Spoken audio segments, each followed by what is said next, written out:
جو تم یہ مال لے کر آئے ہو میری بارگاہ میں، یہ سمجھ کر کہ حضور نے ہم پر بڑا احسان کیا ہے، تو سنو، جو میں نے دین کی خدمت کو انجام دیا، تو اگر تم کچھ دینا چاہتے ہو تو مال مت دو، بلکہ میں دینے کے لیے نہیں، میں تو دینے کے لیے آیا ہوں۔ کون دیتا ہے؟ دینے کو منہ چاہیے، دینے والا ہے سچا ہمارا نبی۔ اے میرے صحابہ، اگر دینا چاہتے ہو نا تو محبت تو سبحان اللہ، اے حضور اکرم صلی اللہ علیہ وسلم، ہم تو کرتے ہی ہیں۔ فرمایا مجھ سے بھی کرو اور میرے گھر والوں سے بھی، سبحان اللہ، مجھ سے بھی کرو، میرے گھر والوں سے بھی کرو، تم علی سے بھی محبت کرو، حضرت فاطمہ کا احترام کرو، امام حسین سے محبت کرو، امام حسن سے محبت کرو، ان کی آل سے محبت کرو، ان کی اولادوں سے محبت کرو، میرے اہل بیت سے محبت کرو، یہ تمہارے اوپر فرض واجب ہو گئی۔ جتنا سننا تھا صحابہ کرام تو محبت کرتے ہی تھے، اللہ اب قدم قدم پر ایسی محبت رچ گئی صحابہ کے دلوں میں کہ اگر اہل بیت کا ننھا سا پھول بھی ہوتا تھا تو وہ صحابہ جن کا مرتبہ غوث اعظم سے بھی کئی گنا بڑھ کر ہے، اگر اہل بیت کا کوئی ننھا سا فرد بھی ہوتا تھا تو صحابہ کرام جو بزرگ ہوتے تھے وہ بزرگ بھی ننھے ننھے اہل بیت والوں کا احترام کرتے تھے۔ اللہ اکبر۔ حضرت فاروق اعظم اہل بیت کا احترام کر رہے ہیں، حضرت صدیق اکبر اہل بیت کا احترام کر رہے ہیں۔ فرمایا گیا قیامت تک میرا خاندان باقی رہے گا، حتیٰ کہ قیامت میں، قیامت کے دن، قیامت تک جو آخری ولی ہوگا، جسے جو امام ہوگا، جسے حضرت مہدی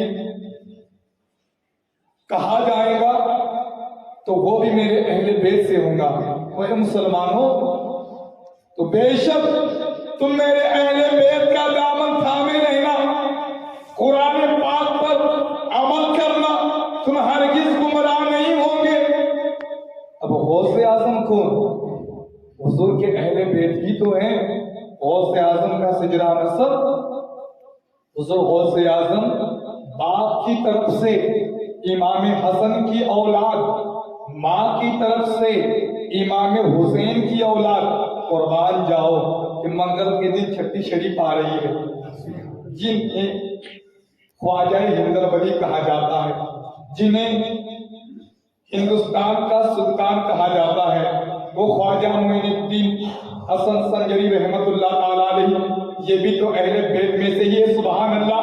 حضور خواجہ غریب نواز اپنے باپ کی طرف سے امام حسین کے نسب سے ملتے ہیں اور اپنی ماں کی طرف سے امام حسن رضی اللہ تعالیٰ عنہ کی نسب تک جا کے ملتے ہیں۔ تو پتا چلا یہ نجیب الطرفین ہیں، یہ نجیب الطرفین یعنی دونوں طرف سے اہل بیت والے ہیں، باپ کے طرف سے بھی اور ماں کی طرف سے بھی۔ ان کا جو سجرہ ہے وہ حضور صلی اللہ تعالیٰ علیہ وسلم تک جا کے ملتا ہے۔ اب یہاں پر فرمایا گیا کہ تم میرے اہل بیت سے محبت کرنا، تو محبت کسے کہتے ہیں؟ محبت کسے کہا جاتا ہے؟ محبت کیا ہوتی ہے؟ تو مسلمانوں، یہاں پر تو کہا گیا محبت کرو، مگر ہم نے تو سنا ہے محبت کی نہیں جاتی، محبت تو ہو جاتی ہے، محبت کی نہیں جاتی، وہ تو ایک مزاج ہوتا ہے۔ جب دل کس کی طرف مائل ہو جاتا ہے، دل کس کی طرف مائل ہو جاتا ہے تو اسی سے محبت ہونے لگتی ہے۔ مگر ایک پوائنٹ کی بات بتا دوں، یہ جو محبت ہے یہ کس سے ہوتی ہے؟ تو جو چاہت ہماری ہوتی ہے، بڑے غور کرنا اس پر، جو چاہت ہماری ہوتی ہے جیسے کہ اگر ہماری چاہت کی خوشبو اگر ہمیں کسی اور میں آنے لگے تو پھر دل اس کی طرف مائل ہو جاتا ہے. یہاں پر دنیاوی مثال دی کہ کچھ لوگ کہتے ہیں نا کہ اس نے جو شادی کر لی اس کو کیا پسند آ گئی اتنی، وہ تو ایسی ہے. جیسے کہ جو مجنو تھا اس کو لیلا بڑی پسند آ گئی تھی. لیلا جو تھی وہ کالی تھی. لیلا کا معنی ہی ہوتا ہے رات. اِنَّا أَنزَلْنَاهُ فِي لَيْلَةِ الْقَدْرِ لَيْلَةِ الْقَدْرِ قدر والے رات. لیلا کا جو معنی ہوتا ہے وہ رات. لیلا جو تھی وہ کالی تھی. اے مجنو تجھے اتنی کیوں پسند تھی؟ سارے لوگ حیران تھے کہ اس مجنو کو لیلا کیوں پسند ہے. کسی نے کہا تمہیں جو لیلا پسند نہیں آتی نا، تم نے کبھی مجنو کی نگاہوں سے دیکھا ہے؟ مجنو کو کیوں پسند ہے؟ تو بس ایک مثال دے رہا ہوں. جو ہم کہتے ہیں محبت کیسے ہو جائے گی، اب آیت آ گئی ہے تم میرے قرابت داروں سے محبت کرو. محبت کی نہیں جاتی پیارے، یہ محبت تو ہو جاتی ہے. تو پھر اپنی چاہت اپنی اوصاف کی خوشبو جب کسی دوسروں میں ہم دیکھتے ہیں، جو ہمیں جو بات پسند رہتی ہے وہ ادائے جب ہم کسی اور کی طرف دیکھتے ہیں نا تو پھر ہم دیکھ لیتے ارے یہ چاہت تو میری ہے، یہ اوصاف تو میرے ہیں. تو اس کا کچھ کمال نہیں ہوتا. ہم جو محبت کر رہے ہیں اپنی ہی چاہت سے کر رہے ہیں، اپنے ہی اوصاف سے کر رہے ہیں. تو یہاں پر پھر ہماری چاہت کی بات آتی ہے کہ ہم کسے چاہتے ہیں، ہم کون سی ادائیں چاہتے ہیں. اولیاء کرام کو نمازوں سے محبت تھی. دوسروں جو رہتے ہیں انہیں بورنگ محسوس ہوتا ہے. کسی کو گناہوں سے محبت، معاذ اللہ رب العالمین. تو یہ جو ہے نا کیوں کہ جو غوث اعظم جو 40 سال تک عشاء کے وضو سے فجر کی نماز پڑھ رہے ہیں، اس لیے کہ ان کی جو چاہت ہے وہ نماز ہے. تو اس نماز میں وہ اپنی چاہت کی خوشبو جب محسوس کرتے ہیں تو فرماتے ہیں نماز تو یہ تو میری چاہت ہے. تو پھر اس سے محبت کرنے لگ جاتے ہیں. تو یہ غذا ہوتی ہے. ہم کبھی کہتے ہیں نا ارے یار ہم نے شریعت کے مطابق سندھن نکالا تو دوسرے لوگوں کو حجم نے بھیا کی بات نہیں کرتا. الحمدللہ سب نے میرا ساتھ دیا. میرا کیا شریعت کا ساتھ ہے. سبحان اللہ. دیکھیے مثال ہے کیونکہ سمجھانا بھی بہت ضروری ہے. ہم کبھی کہتے کہ یار شریعت حجم نہ ہوئی ان کو تو غذا بھی الگ الگ ہوتی ہے نا. اگر تم خنزیر کو گلاب جامن کھلاؤ گے تو اسے حجم نہیں ہوگا ہے نا. اگر تم خنزیر نام بھی قرآن میں آیا تو بولے گے کہ حضرت مسجد میں نام لے رہے، قرآن میں بھی آیا ہے نا، کئی مرتبہ آیا. تو خنزیر کو اگر تم گلاب جامن بنا کر کھلاؤ گے اسے حجم نہیں ہوگا. وہ کہا جائے گا وہی گندگی کی طرف. اسے کیا پسند ہے؟ اس کی چاہت، اس کی پسند. جہاں میں بدبو آتی ہے وہاں اسے خوشبو نظر آتی ہے. جہاں میں بدبو آتی ہے وہاں اسے خوشبو نظر آتی ہے. جہاں ہم گھین کرتے ہیں وہاں جا کے وہ نہاتا ہے، ڈبکیاں لگاتا ہے جیسے وہ گنگا میں نہا رہا ہے. تو یہ کیوں؟ یہ وہ اپنا بتا دے رہا ہے کہ پیارے میں کون ہوں. مجھے تم گلاب جامن کھلاؤ گے مجھے حجم ہوگا ہی نہیں. تو تم ایسے لوگوں کو شریعت کی بات سمجھاؤ گے وہ ان کا بتا دے رہے ہم کو حجم ہوں گی نہیں ہوں گی. ہم کو تو وہی گندگی پسند آئے، ہم کو تو وہی خرافاتوں میں مزہ آئے گا. جتنی اس کو نالی میں ڈبکی لگانے میں مزہ آتا ہے ان کو اتنا ہی خرافاتوں میں مزہ آتا ہے. مگر الحمدللہ جو اچھے ضرب والے ہوتے ہیں، جو پاک صاف ہوتے ہیں، پھر وہ اس کی طرف دھیان نہیں دیتے. وہ سمجھ جاتے یہ اس کی بات بتا رہا ہے. مگر الحمدللہ ہمیں جو مزہ آتا ہے، جو لذت ملتی ہے، اور ملی بھی سبحان اللہ، اور ملی بھی سبحان اللہ. اتنا بہترین خوشی ہوئی نا بڑی شان و شوکت کے ساتھ حضور کا صندل یعنی رہبر شاہ ولی کا صندل نکالا گیا. اسی رات میں سبحان اللہ ایک بہت ہی عظیم ہستی خلیفہ حضور تاج شریعہ مفتی ساجد علی مصباحی جو پیر طریقت رہبر راہ شریعت ہیں ان کا یعنی ان کی تقریر بھی بڑا مزہ آیا, بڑی لذت ملی سبحان اللہ.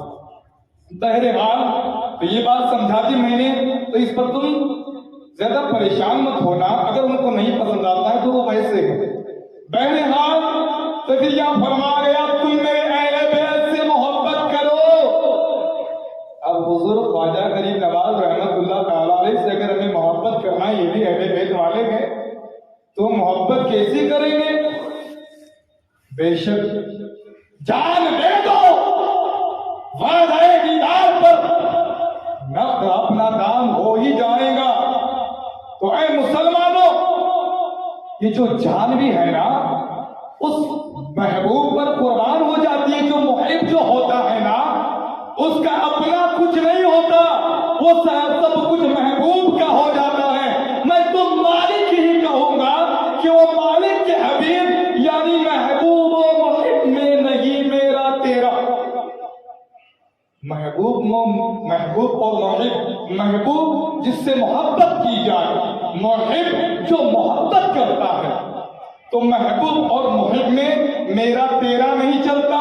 جو محبوب کا ہوتا ہے وہی محب کا ہو جاتا ہے, جو محب کا ہوتا ہے وہی محبوب کا ہو جاتا ہے. اب جو حضور خواجہ غریب نواز سے جب ہم محبت کر رہے ہیں تو حضرت خواجہ غریب نواز کے جو اخلاق ہیں, جو سیرت ہے, جو عادتیں مبارکہ ہیں, اب اس میں میرا تیرا نہیں چلے گا. نہیں, وہ تو خواجہ غریب نواز تھے, ہم تو پھر بلا. بے شک بات حقیقت ہے, وہ تو وہ ہے, تو کجا من کجا, یعنی میں کہا اور تو کہا. مگر ہمیں ان اداؤں کو اب میرا تیرا نہیں چلے گا. حضور جو آپ نے کہا سمجھو وہ میرا عمل بن گیا, جو آپ کی سیرت ہے وہ میرا نقش قدم بن گیا, جو آپ کا حکم ہے حضور وہ بس میرا قانون بن گیا. اب مجھے کسی قانون کی ضرورت نہیں ہے, اب مجھے کسی کہنے والے کی ضرورت نہیں ہے کہ کوئی مجھے یہ کہے گا, کوئی مجھے یہ بہکائے گا. نہیں نہیں, لہد میں عشق رخ شہ کا داغ لے کے چلے, اندھیری رات سونی تھی چراغ لے کے چلے, تیرے غلاموں کا نقش قدم ہے رائے خدا. ارے اب وہ کیا بہک سکے جو یہ سراغ لے کے چلے, کیا بہک سکے؟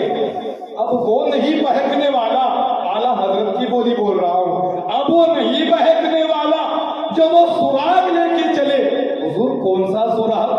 یہ ہمارے جو لوگ ہیں عوام ہیں, آپ کی توفیق سے ہم سمجھ جائیں گے. عوام جو ہی ناشنا ہے, حضور سمجھا دیجئے. تو پھر بات ایسی ہے کہ جو سراغ ہے پیارے, سراغ کسے کہا جاتا ہے؟ جو تحقیق ہوتی ہے, جو کھوج ہوتی ہے نا, سراغ اسے کہا جاتا ہے جو تحقیق ہوتی ہے, جو کھوج ہوتی ہے. جب ہم نے تحقیق کی, جب ہم نے کھوج کی, پتا چلا اب تک تو ہم گمراہی میں تھے, اعلیٰ حضرت آئے اور کنز ایمان سے الحمدللہ, بہار شریعت سے الحمدللہ, اپنے علم سے اپنے عشق سے جو دولت ہم کو بات کے گئے, اسی پر ہم کہتے ہیں اب نہیں بہکنے والے. تیرے غلاموں کا نقش قدم ہے راہ خدا, اب وہ کیا بہک سکے؟ اس لیے کہ اعلیٰ حضرت کی جو کھوج ہے, اعلیٰ حضرت کی جو تحقیق ہے,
کہ میں جاہلوں کا باپ ہوں، میں کتنا بڑا جاہل ہوں۔ اگر کوئی یہ کہتا ہے تو مسلمانوں ہمیں چاہیے کیا؟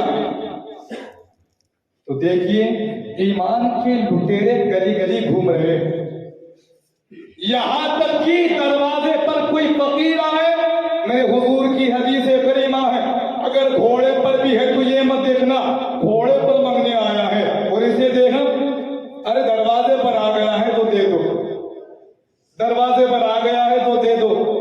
اگر کوئی گستاخ رسول ہے، پٹے پرانے کپڑے لے کر آیا ہے، بھوکا پیٹ لے کر آیا ہے، مگر گستاخ رسول ہے تو لات مار کے بھگا دو۔ حدیث سنا دو، سبحان اللہ، سنا دیتا ہوں۔ آپ کہیں گے کہ حضرت لات مارنے کی بات کر رہے ہیں، اب تو حدیث سے مرڈر کی دلیل دے رہا ہوں، حدیث سے مرڈر کی دلیل دے رہا ہوں۔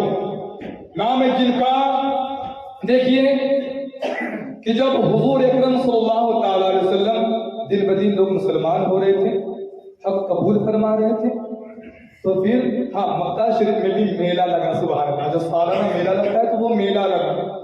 پھر میلہ لگا تو پھر جو ابو جہل تھا، ابو لہب تھا، والد بن مغیرہ، ایسے جو گستاخ تھے نا، انہوں نے ایک میٹنگ رکھی۔ میٹنگ رکھنے کے بعد وہ کیا کہنے لگے کہ وہ تو آئے گا اور جھوٹ دیکھ کر پھر وہ دعوت دیتا ہے، اسلام کی باتیں بتاتا ہے تو لوگ مسلمان بن جاتے۔ آج تو میلہ ہے، آج تو مکے کی نہیں باہر گاؤں سے بھی لوگ آئے ہیں، لوگ اگر مسلمان بن گئے تو پھر ایک کام کرتے ہیں ہم اس کے خلاف، یعنی لوگوں کو یہ بولے کہ یہ ایسا ہے، یہ ویسا ہے، اس کو شیطانی چکر ہے وغیرہ۔ کچھ لوگ یہ دیتے نہیں رہے، ایسا نہیں کہنا پڑے گا، تو وہ جھوٹ کا سہارا لیتے تھے۔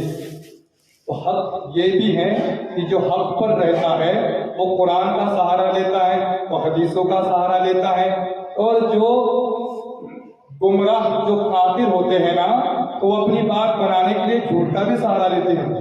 تو پھر وہ کیا کرنے لگے کہ ہم ایسا کرتے ہیں کہ ہم ایک کام کرتے ہیں کہ لوگوں میں ایک مشورہ، یعنی لوگوں میں ایک بات پھیلا دیں گے، یہ جو آدمی ہے اس کی باتیں مت ماننا، یہ پاگل ہو گیا ہے، کچھ دنوں سے معاذ اللہ رب العالمین، یہ کچھ دنوں سے پاگل ہو گیا ہے، ہم ایسی بات بول دیں گے، اور یہ بھی بول دیں گے کہ دیکھو کہ پاگل ہے تو پھر نہ جانے کا پتھر اٹھا دے تمہیں مارے، تو ایسی بات ہم پھیلا دیتے ہیں۔ جب یہ بات وہ لوگ پھیلانے لگے کہ معاذ اللہ رب العالمین کہ حضور پاگل ہے، مجنون ہے، جیسے کہ قرآن کریم میں آیا نون والقلم وما یسطرون ما انت بنعمت ربک بمجنون، قلم اور ان کے لکھے کی قسم تم اپنے رب کے فضل سے مجنون نہیں۔ یہ آیت کب نازل ہوئی تھی؟ جب وہ کہنے لگے، میٹنگ جمائی کہ حضور پاگل ہے، حضور مجنون ہے، تو پھر رب تبارک و تعالیٰ نے جواب دیا کہ اے محبوب، رب کے فضل سے، سبحان اللہ، رب کے فضل سے آپ مجنون نہیں، آپ اس پر غم مت کرنا، اور ضرور تمہارے لیے بے انتہا ثواب ہے۔ قرآن کریم پڑھ رہا ہوں میں، اور تمہارے لیے بے انتہا، یعنی حضور کو بھی کیسی کیسی تکلیفیں دی گئی، کیسی کیسی باتیں بولی گئی، اور تمہارے لیے بے انتہا اجر و ثواب ہے، اور بے شک تمہارے خوبیاں بڑی شان کی ہیں۔ محبوب تمہارے اخلاق، تمہارا ثواب بڑا شاندار ہے۔ حضور کی اخلاق، حضور کی عادت، حضور کے اخلاق کیا تھے؟ عائشہ صدیقہ رضی اللہ تعالیٰ عنہا سے کس نے پوچھا تھا کہ حضور کے اخلاق کیسے ہیں؟ فرمایا قرآن جانتی ہو، قرآن کا پریکٹیکل محمد صلی اللہ علیہ وسلم ہے۔ اگر قرآن کو تمہیں عملی طور پر دیکھنا ہو، قرآن پاک کو اگر تمہیں عملی طور پر دیکھنا ہو تو میرے سرتاج کی عادتیں دیکھ لینا، سبحان اللہ، میرے محبوب کی عادتیں دیکھ لینا۔ پھر فرمایا محبوب تم تو بڑی شان والے ہو، تو اب کوئی غم مت کھانا کہ تم بھی دیکھ لینا، اور وہ دن آئے گا کہ ایک دن وہ لوگ خود، یعنی اللہ تبارک و تعالیٰ نے پھر کیا کیا؟ خدا کے نام، خدا کا نام ستار ہے، ستار کے معنی ہوتے ہیں غلطیاں چھپانے والا، خطائیں چھپانے والا، گناہوں کو چھپانے والا، عیبوں کو چھپانے والا۔ اب ستار کس کا نام ہے؟ رب تبارک و تعالیٰ کا۔ اب جو ولید بن مغیرہ تھا، جو کہہ رہا تھا حضور مجنون ہے،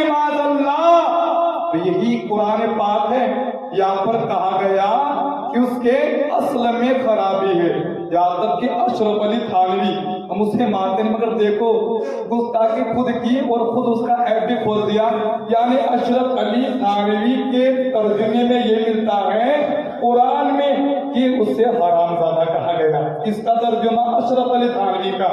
تو پھر کسی کہا گیا ولید بن مغیرہ، میں قرآن پاک سنا رہا ہوں آپ کو. تو ولید بن مغیرہ یہ ایسا گستاخ تھا جو حضور کو معاذ اللہ رب العالمین پاگل کہتا تھا. اب تک تو اس کے عیب چھپے ہوئے تھے، وہ جھوٹا تو اس کے 10 عیب دکھوائے تو وہ جھوٹا بھی ہے، وہ چغلخور ہے، وہ غیبت کار ہے، وہ چور ہے. تو وہ خود حیران ہو گیا، 9 باتیں کو میں خود جانتا ہوں، ایک ایسا عیب ہے کہ جسے میں نہیں جانتا، خود وہ بھی نہیں جانتا. تو یہاں پر ان لوگوں کو سمجھ جانا چاہیے، کوئی ہلکی پھلکی بات نہیں ہے. اگر تم شریعت کی گستاخی کرو گے تو گناہ تمہارے بھی ہیں، کہیں ایسا نہ ہو اب تو نیٹ اور واٹس ایپ اور یوٹیوب کا زمانہ ہے، ساری شیئر ہو جائیں. تو پھر ولید بن مغیرہ وہ حیران ہو گیا کہ ایک عیب تو مجھے خود معلوم نہیں کہ محمد عربی یہ کہہ رہے کہ میں اپنی اصل میں سے نہیں، میں حلال سے نہیں، مجھے حرام کا کہا گیا. یہ بات تو جب میں نہیں جانتا تو محمد کو کیسے پتا؟ ویسی بات ہے تو محمد کو کیسے پتا؟ پھر وہ تلوار لے کے اپنی ماں کے پاس گئے، فرمایا ماں میرے 10 عیب قرآن میں آئے ہیں. یعنی وہ خود جان گیا کہ قرآن جو ہے وہ حق ہے، جو بات ہے نا وہ سچی ہے. 9 عیب تو میں جانتا ہوں، 10 عیب اب تو ہی بتائیں گی. تو ماں نے تلوار دیکھی تو اس کو کاپنے لگ گئی. فرمایا بیٹا بات کیا؟ فرمایا سچ سچ بتا میرا باپ کون تھا، سچ سچ بتا میرا باپ کون تھا، میں حرام کا ہوں یا حلال کا؟ تو ماں کہنے لگی حلال کا ہوتا تو تلوار لے کے کائے کو آتا، حلال کا ہوتا تو تلوار لے کے کائے کو آتا، بتا. وہ کہنے لگی کہ دراصل تیرا باپ جو تھا وہ نامرد تھا، اسٹیٹ تھی، زمین تھی، وہ چلی نہ جائے تو میں نے چرواہے سے زنا کیا اور تو پیدا ہوا. پتا چلا جس رب کا نام ستار ہے، عیب چھپانے والا، مگر جب محبوب کی گستاخی کی بات آتی ہے تو وہ ستار نہیں، وہ جبار بن جاتا ہے، وہ قہار بن جاتا ہے. پھر وہ پسند نہیں کرتا، پھر جو عیب وہ خود نہیں جانتا وہ بھی اوپن کر دیتا ہے. تو سمجھ جاؤ واٹس ایپ یوٹیوب کا زمانہ ہے، ساری شیئر ہو جائے گی. قرآن پاک کی دلیل دے رہا ہوں، ساری شیئر ہو جائے. پھر اس کے بعد اور ایک دلیل دیتا ہوں، نام تو نہیں یاد آ رہا، ابھی ذہن میں نہیں آ رہا ہے. ابن حنظلہ، سبحان اللہ، نام تھا ابن حنظلہ. تو وہ کیا، اس کی گستاخی سن لیجیے، وہ کیا کرتا تھا، جو دوسرے حضور کی گستاخی میں شعر پڑھتے تھے، ہے نا، جو دوسرے حضور کی گستاخی میں شعر پڑھتے تھے تو اس کا واہ واہ کہتا تھا.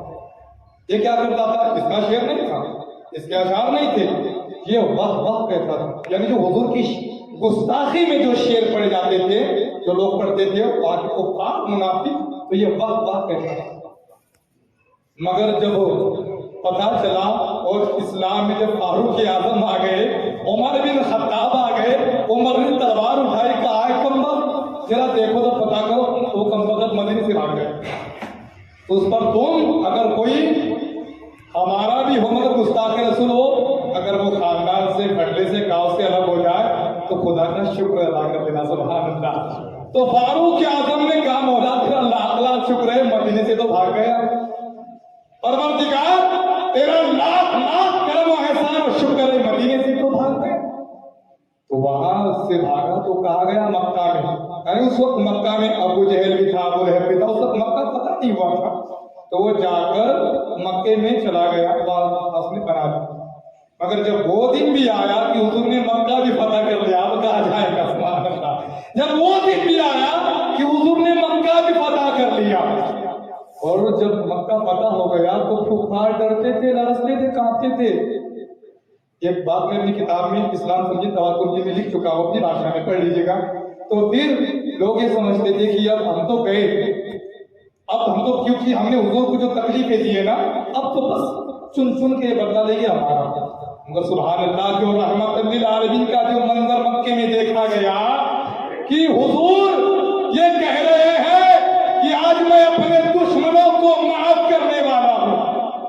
کافر آتے تھے شرمندگی کی نگاہ لے کے آتے تھے، سر شرم سے نیچے رہتا تھا کہ حضور، بس حضور کہتے تھے میں نے معاف کر دیا، میں نے معاف کر دیا. ایک ایک نہیں، جھنڈ کے جھنڈ کافر آتے تھے، کلمہ پڑھ کے مسلمان بنتے تھے. اب تو ایک ایک دو دو 10 بن رہے تھے، اب تو جماعت سے جماعت مسلمان بن رہے. سبحان اللہ. پھر حضور نے کہا کہ ابن حنظلہ کہاں گئے؟ حضور کا علم ہے، بھولے نہیں ہماری طرح، ہم تو بھول جاتے ہیں. حضور نے کہا، پھر سب کی توجہ گئی، ارے ہاں وہ تو نہیں آیا. پھر مکے کا ایک گھر ڈھونڈنے میں لگے. گستاخ رسول کے لیے جو تلاش ہو رہی، ذرا توجہ کرے، ایک ایک گھر تلاش کرنے لگے. فرمایا حضور آبائے مکے کے سارے گھر تلاش کرنے مگر نہیں ملا. حضور نے فرمایا چلو کعبے کا طواف کرتے ہیں. جیسے ہی کعبے کا طواف کرنے لگے تو صحابیوں نے دیکھا کعبے کے غلاف کے نیچے شاید کوئی چھپا ہوا ہے. جیسے ہی پردہ اٹھایا تو ابن حنظلہ. اور ایک قانون سن لیجئے، مکے میں جو حرم ہے، کعبہ شریف جو مسجد ہے، وہاں کسی جانور کو بھی نہیں مار سکتے، ہے نا. انسان تو انسان، کسی جانور کو بھی نہیں مار سکتے. حتیٰ کہ جو وہاں پہ کبوتر ہوتے ہیں ان کو کہہ کے بھی نہیں پکارا جاتا. اتنا احترام ہے مکے کا. مگر دیکھیے گستاخ رسول کے لیے میرے حضور نے فرمایا وہی اسے مار دو. سبحان اللہ. آپ بات کو سمجھ رہے ہیں؟ گستاخ رسول فرمایا کہاں ہے وہ؟ مکے میں، حرم میں، کعبے کے غلاف کے اندر. پتا چلا گستاخ رسول کعبے کے اندر بھی مرے تو وہ جہنمی ہی ہے، وہ جہنمی ہی جائے. تو حضور نے فرمایا وہی اسے مار دو. اعلیٰ حضرت فتویٰ دیتے ہیں کہ حضور اگر گستاخ رسول اگر سچے دل سے اگر توبہ کر لے تو اعلیٰ حضرت فتویٰ دیتے ہیں کہ اگر وہ توبہ کرتا ہے تو یہ اس کے لیے ہے، اگر ہمارے لیے قانون بنتا ہے کہ اس کا قتل کرنا ہی پڑے گا. یہ قانون ہے. فرمایا اس کا قتل واجبی ہے. اگر وہ کتنا بھی کہے کہ میں توبہ کرتا ہوں تو وہ قیامت میں اس کا حساب ہوگا. لیکن دنیا کا جو قانون ہے، جو فتوے سے ملتا ہے کہ اس کا قتل واجب ہی ہے. اب حضور گستاخی کون سی، کیسے گستاخی؟ تو فرماتے اگر کوئی یہ بھی کہہ دینا کہ حضور کے کپڑے میلے تھے تو اس کو بھی قتل کر دینا. آپ بات سمجھ رہے ہیں نا. کوئی اگر یہ بھی کہہ دے حضور کے کپڑے میلے تھے، گندے تھے، اچھے نہیں تھے، اب حضور کی کپڑوں کی گستاخی بھی برداشت نہیں ہے. اب آل کی گستاخی کیسے برداشت کریں؟ ہم غوث اعظم کی گستاخی کیسے برداشت کریں؟ ہم خواجہ غریب نواز کی گستاخی کیسے برداشت کر لے؟ ہم گلزار ملت کی گستاخی کیسے برداشت کر لے؟ ہم جیلانی میاں کی گستاخی کیسے برداشت کر لے؟ مسلمانوں بے شک چھٹی شریف ہے، حضور خواجہ غریب نواز رحمۃ اللہ تعالی علیہ اہل بیت سے ہیں. الحمدللہ خواجہ غریب نواز رحمۃ اللہ تعالی کی کرامت کی بس آپ نے بار بار سنی ہوں گی کہ انہوں نے اونٹوں کو بیٹھایا، اٹھ نہ سکے. انہوں نے کاسے میں انا ساگر کو لایا، سارے لوگ دیکھ کے حیران ہیں. یہ کرامتیں آپ نے بار بار سنی ہیں، کرامتیں ہم سنتے رہتے ہیں. مگر حضور خواجہ غریب نواز کی سیرت کیسی تھی؟ جو آپ چشتی لگاتے ہیں، واقعی جو یہ چشتی ہے نا، یہ گاؤں کا نام ہے، تو یہ خواجہ غریب نواز کا بھی وطن نہیں ہے. یہ جو چشت ہیں وہ حضرت ابو اسحاق رحمۃ اللہ تعالیٰ علیہ، ابو اسحاق رحمۃ اللہ تعالیٰ علیہ جو اس چشتی سلسلے کے بانی ہیں، جنہوں نے بنیاد ڈالی، تو وہ چشت کے ان کا مزار پاک بھی وہیں پر ہے. تو جو بنیاد ڈالنے والے حضرت ابو اسحاق رحمۃ اللہ تعالیٰ علیہ، ان کے سلسلے میں حضرت عثمان ہارونی، ہم ہارونی پڑھتے ہیں نا، وہ زیادہ تر پڑھا جاتا ہے، اصل جو نام ہے حضرت عثمان ہارونی. ہرون ایک گاؤں کا نام ہے. ان کے پیچھے ہارمونی لگتا ہے. حضرت عثمان ہارمونی رحمت اللہ تعالیٰ علیہ. تو حضرت عثمان ہارمونی رحمت اللہ تعالیٰ علیہ کے خلیفہ و مرید سلطان الہند خواجہ غریب نواز رحمت اللہ تعالیٰ علیہ. مگر سارے علماء کہتے ہیں بنیاد ڈالنے والے چشتی سلسلے کی ابو اسحاق رحمت اللہ تعالیٰ علیہ ہے، مگر اسی چشتی سلسلے کو چار چاند لگانے والے خواجہ غریب نواز ہے. اسی سلسلے کو چار چاند لگانے والے حضرت خواجہ غریب نواز رحمت اللہ تعالیٰ علیہ.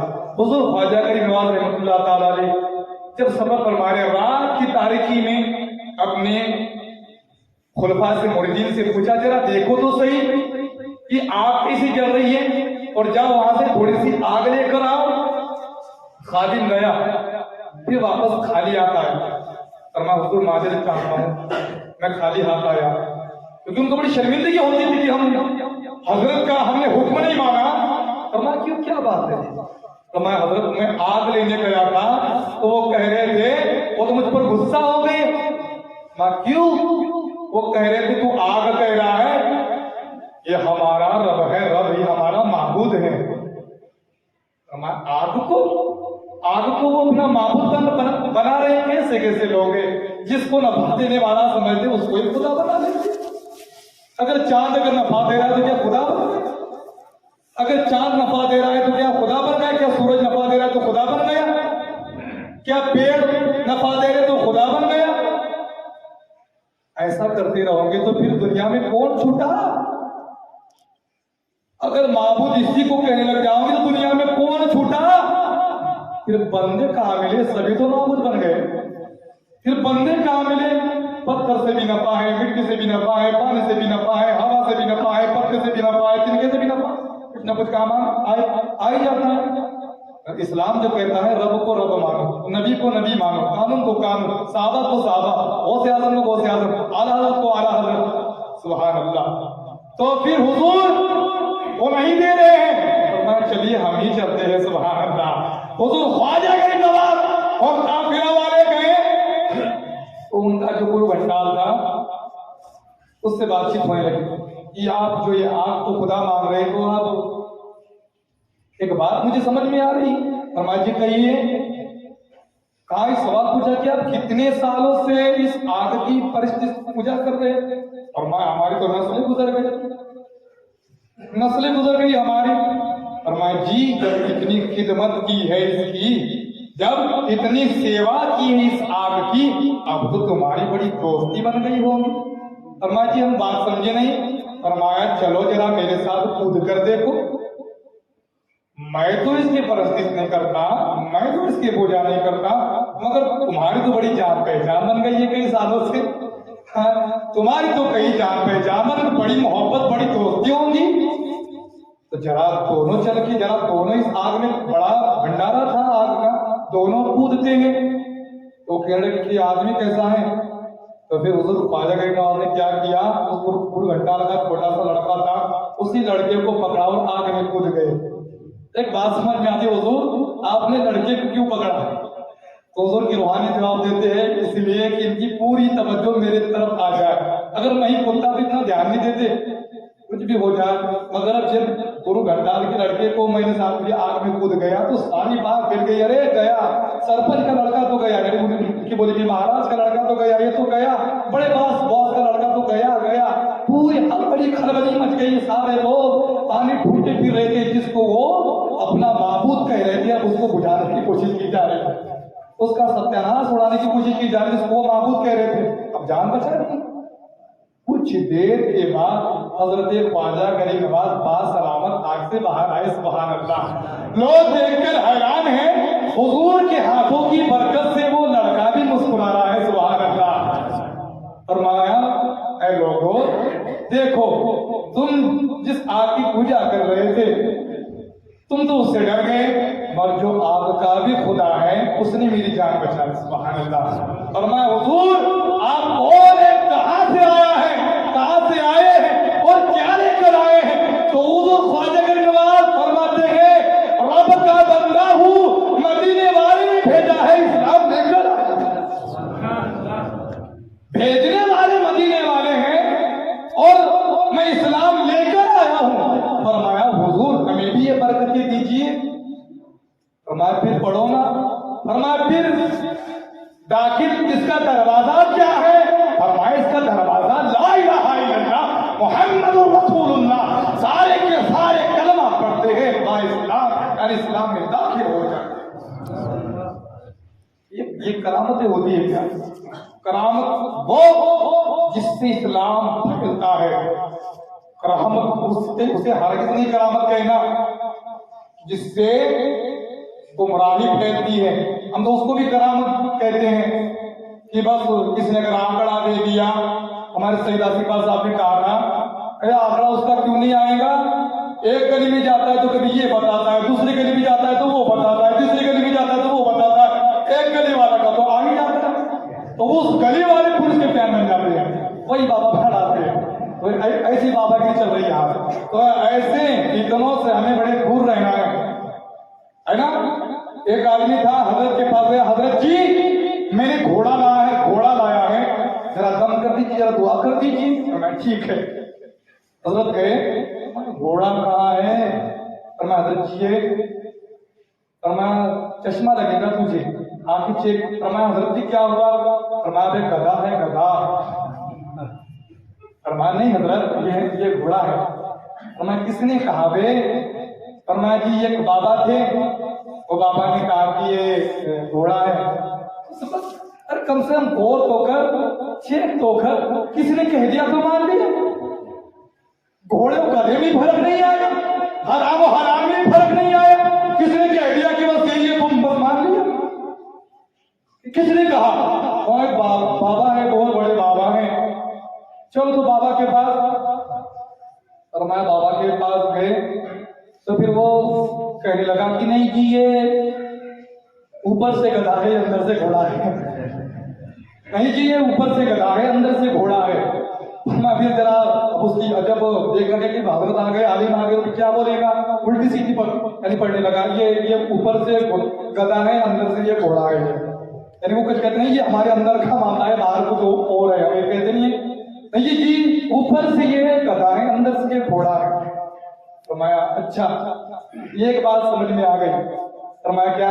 فرمایا تو بابا تو سمجھ میں نہیں آئے, تیری تو کھوپڑی میں نہیں آئیں گی, مگر جو یہ آدمی میں اس کو سمجھاتا ہوں. فرمایا دیکھ کیا تجھے ایسا لگ رہا ہے کہ اندر سے گھوڑا اور باہر سے گدھا ہے؟ اس نے چیک کرنے لگا کہ اندر سے بھی شاید گدھا ہی ہوگا, اندر سے بھی شاید گدھا ہی ہوگا, باہر سے گدھا ہے تو اندر سے گدھا ہی ہوگا. اس لیے کہ سن, جس کا ظاہر وہ باطن ایک ہو, جو اندر سے باہر سے بالکل ایک ہو, اسے ہی گھوڑا کہا جائے گا, ہے نا. اس کے سامنے گھوڑا لایا, گدھا لایا. اب یہ دیکھ, اب اس میں تو تجھے ڈاؤٹ ہوگا, تھوڑا سا تو کنفیوز ہو جائے گا. اس میں کچھ ڈاؤٹ ہو رہا ہے, فرمایا یہ تو گھوڑا ہی ہے, اصلی گھوڑا. فرمایا اس میں کچھ ڈاؤٹ؟ فرمایا بالکل نہیں. ارے یہ تو میرا بچہ بھی کہہ دے گا کہ یہ گھوڑا ہے تو گھوڑا ہے, یہ گھوڑا ہی ہے.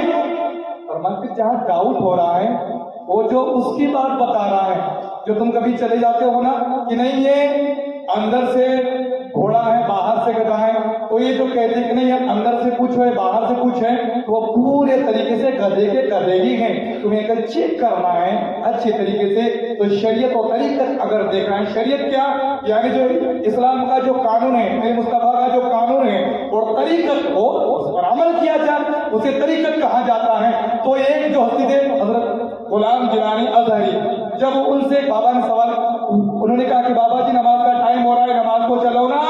فرمایا نہیں جی ہماری نماز تو کچھ الگ ہی ہوتی ہے, ہم تو طریقت والے ہیں. فرمایا جی, فرمایا سمجھ میں نہیں آتی, ہم جو لوگ ہیں ملائی کا مزہ لیتے ہیں, تم تو دودھ کا مزہ لیتے. بابا کہنے لگا ہم ملائی والے ہیں, ہم ملائی کا مزہ لیتے ہیں, تم تو دودھ کا مزہ لیتے ہو. تو غلام جیلانی ازہری جو 3 مارچوں کو ہماری محرم میں آنے والے سبحان اللہ, انہوں نے جواب دیا تھا بابا پھر اگر کوئی یہی بات کہہ رہا ہے تو ذرا بنا دودھ کی ملائی بنا کے دکھا دے, ذرا بنا دودھ کی ملائی بنا کے دکھا. ارے بابا ملائی اگر بنتی ہے تو دودھ ہی سے بنتی ہے پیارے.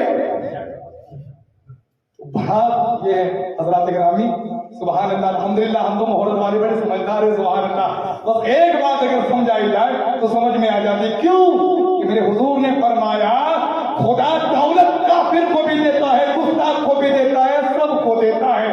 دین کی سمجھ روک ہو